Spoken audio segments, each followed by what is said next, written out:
In 1944, a soldier posed smiling for a photograph. Decades later, modern technology would reveal that this smile held the most extraordinary secret of World War II. Dr. Elena Vasquez adjusted her glasses while examining the dusty boxes at the National Archives of the United States in College Park, Maryland.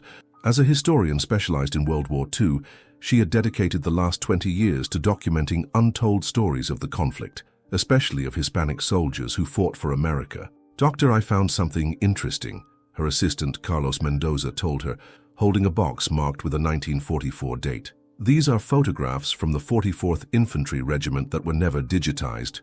Elena approached with curiosity. The 44th Regiment had been famous for being composed mainly of Japanese Americans, but she knew it had also included soldiers of other ethnicities. It was a complex chapter of American history. "How many photographs are there?" Elena asked, taking the box carefully. "About 300. Some are in excellent condition, others need urgent digital restoration." Elena opened the box and began examining the black and white images. Smiling soldiers next to Sherman tanks, groups posing before departing to the European front, casual moments in military camps in California and Texas. One photograph in particular caught her attention. A young Hispanic soldier in impeccable uniform smiled widely at the camera while holding something in his right hand. The background showed what appeared to be a military camp with barracks and other blurred soldiers. "This one is interesting," Elena murmured. "Do you have the magnifying glass?" Carlos handed her a magnifying glass. Elena examined the photograph more closely, but the quality of the 1944 image didn't allow distinguishing fine details. "We need to scan these at high resolution," Elena decided, "especially this one. There's something in this soldier's expression, as if he knew something we don't know." 3 weeks later, in Georgetown University's digitization laboratory, Elena watched fascinated as the photographs came to life on high-definition screens. Modern technology allowed seeing details that had remained hidden for decades. "Dr. Vasquez, look at this," called Jennifer Thompson. The technician specialized in digital restoration. The photograph of the Hispanic soldier is revealing incredible details with the 4800 DPI scan. Eleanor approached the screen. The image of the young soldier now showed details that were impossible to see with the naked eye. His uniform had specific insignia, and what he held in his right hand began to take shape. "Can you zoom in on what he has in his hand?" Elena asked. Jennifer manipulated the image, increasing the resolution in that specific area. Slowly, the object became clearer. It was a small notebook, and on the open page could be distinguished what appeared to be numbers and symbols. "This is strange," Elena murmured. "Why would a soldier be posing with an open notebook?" "There's more," said Jennifer, pointing to the background of the image. "Look at the barracks behind him. When I increase the resolution, you can see there are other soldiers, but one of them has something very particular." Eleanor squinted.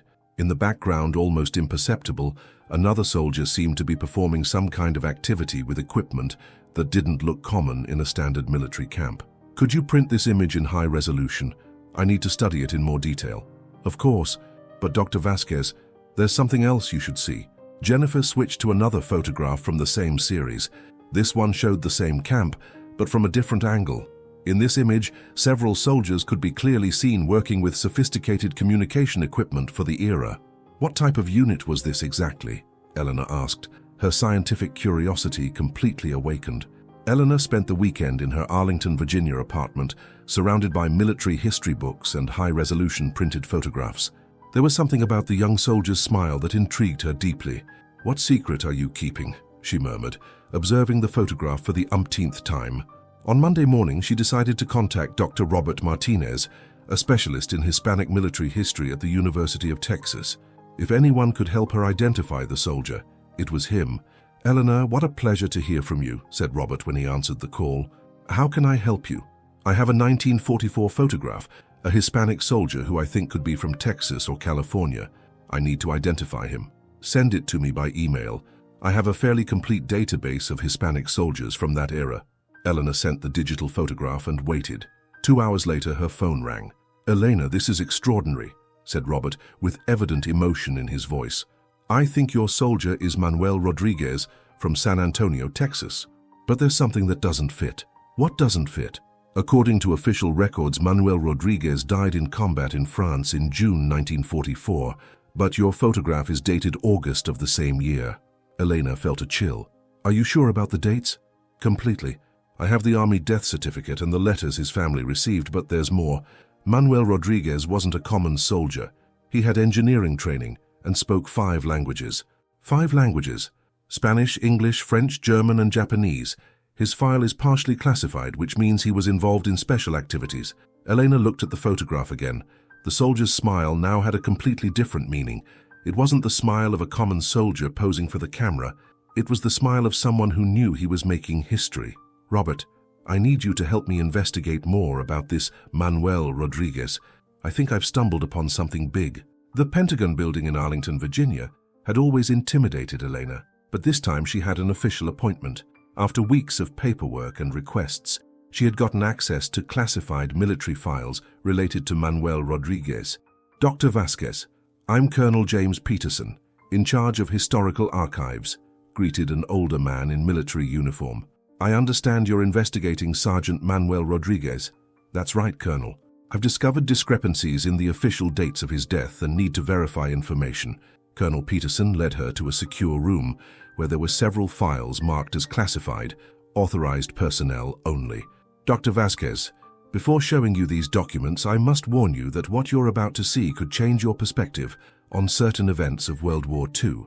Elena nodded, her heart beating strongly. Peterson opened the first file. Sergeant Manuel Rodriguez didn't die in France in June 1944.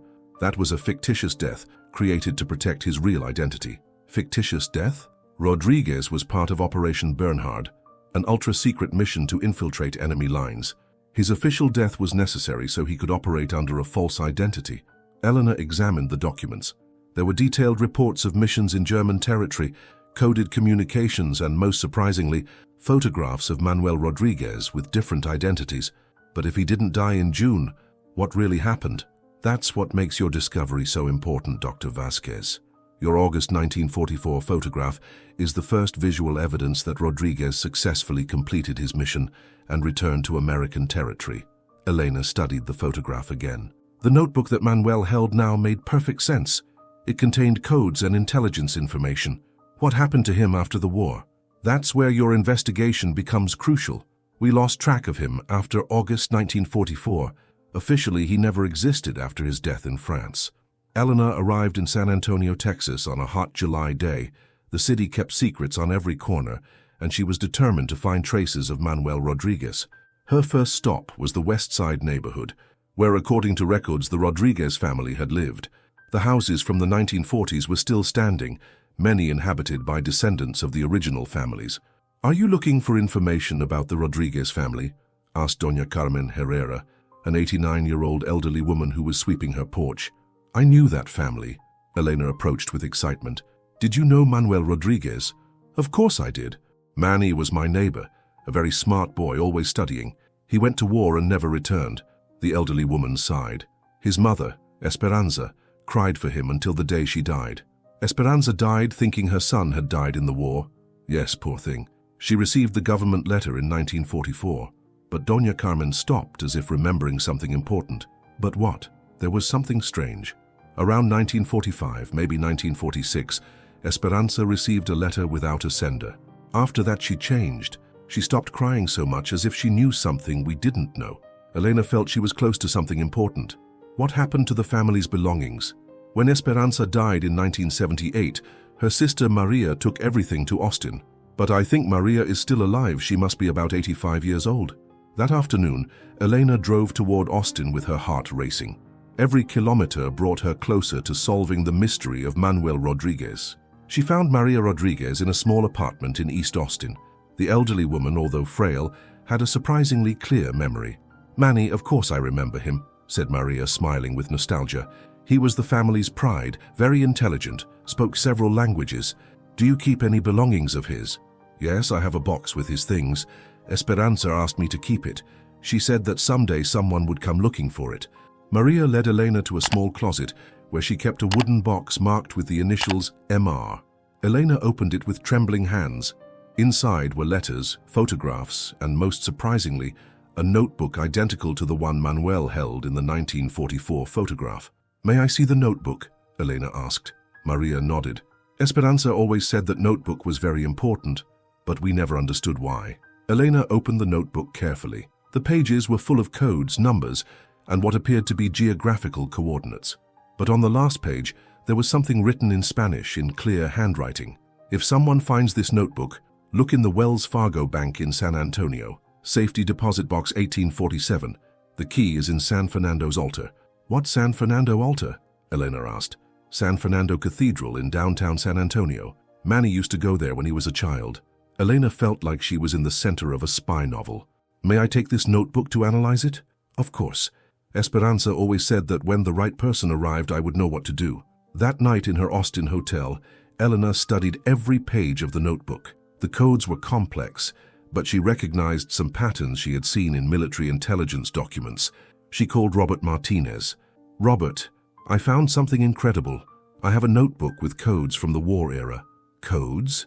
Elena, this could be evidence of intelligence operations. Have you contacted any cryptography expert? No, but I have something else. A clue about a safety deposit box in San Antonio. Are you going to look for it? Tomorrow morning. Something tells me Manuel Rodriguez left messages for the future. San Fernando Cathedral in the heart of San Antonio had witnessed centuries of history. Elena entered early in the morning when few faithful were present. The main altar was imposing, but Elena was looking for something more specific. She remembered the note mentioned San Fernando's altar, not the main altar. May I help you? Asked Father Miguel, an older priest who had noticed Elena examining every corner.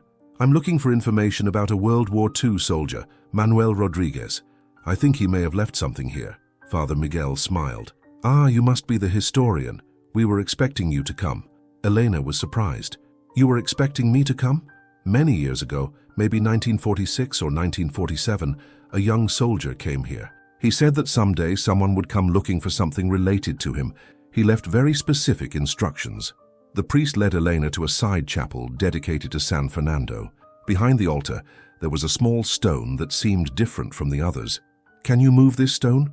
Elena asked. Sure, the soldier showed me how to do it. Father Miguel pressed the stone in a specific way, and it slid, revealing a small compartment. Inside was an old key wrapped in paper. Elena unwrapped the paper carefully. It was a note written in English. To whoever finds this, the truth about Operation Burnhard is in the safety deposit box. The United States should know that some of us survived and completed missions that changed the course of the war. Manuel Rodriguez, 1947. 1947, Elena murmured. He survived 3 years after his official death. What does this mean? Asked Father Miguel. It means the history we know is incomplete. This man faked his death to serve his country in ways no one imagined. The Wells Fargo Bank in downtown San Antonio had operated in the same building since 1920. Elena presented herself with the old key, accompanied by Robert Martinez, who had traveled from Austin to witness the discovery. This key is very old, commented James Wilson, the bank manager. Our safety deposit boxes from that era have a special system. They led them to the underground vault, where the oldest safety deposit boxes were located. Box 1847 was in the historical section protected by thick steel walls. Do you have documents proving you have the right to access this box? Asked Wilson. Elena showed the documentation of her historical research, the authorization from the National Archive, and the note found in the cathedral. It's a very unusual situation, Wilson admitted.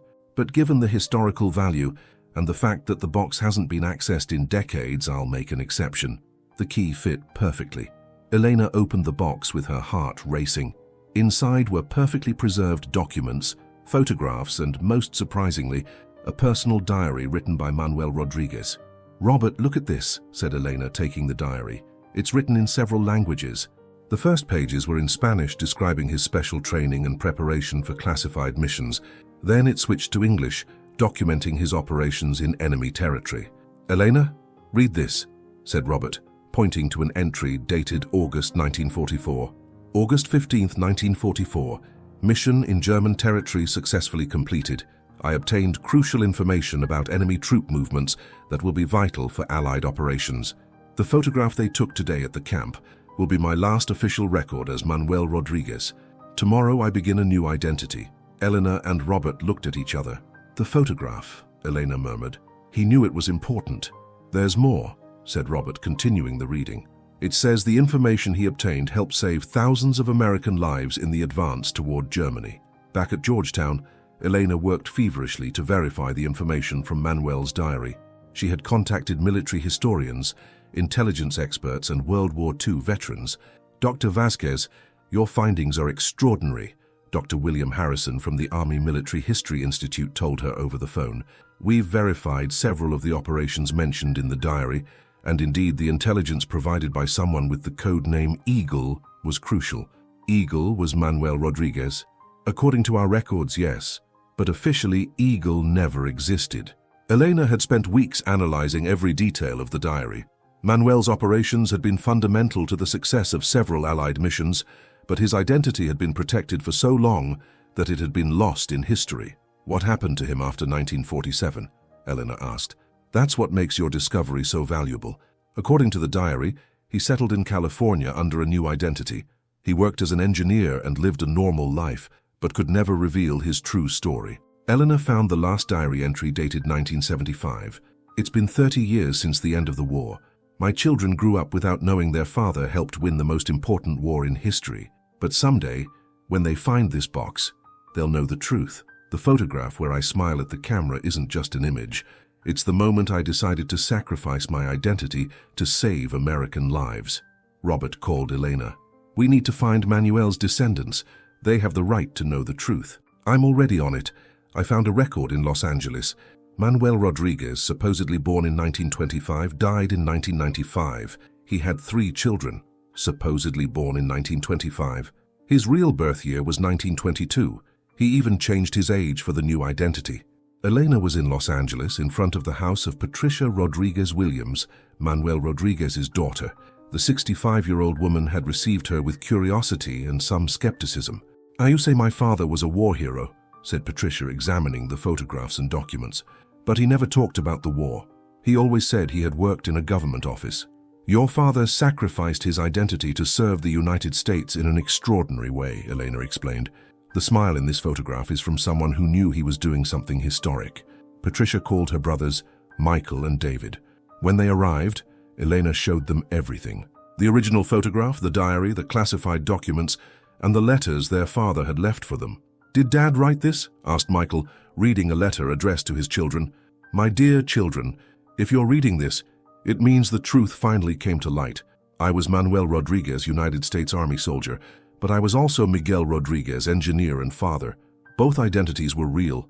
Both were me. I hope you understand that I kept the secret not out of shame, but out of love for you and for this country." Patricia cried while reading.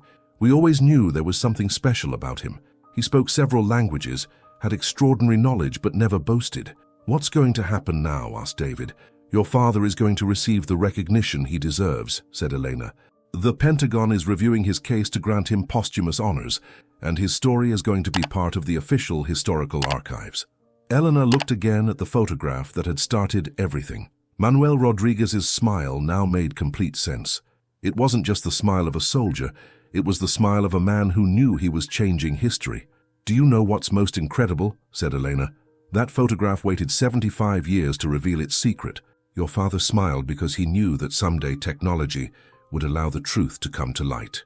6 months later, in a ceremony at the Pentagon, Manuel Rodriguez was posthumously honored with the Medal of Honor. His photograph, the same one where he smiles at the camera, was exhibited at the National World War II Museum. The smile that had intrigued Elena finally had its complete explanation. It was the smile of a man who had sacrificed his identity to save lives, trusting that someday history would do him justice. And 75 years later, when historians zoomed in on that image, they discovered that they had not only found a forgotten hero, but had revealed one of the most successful intelligence operations of World War II.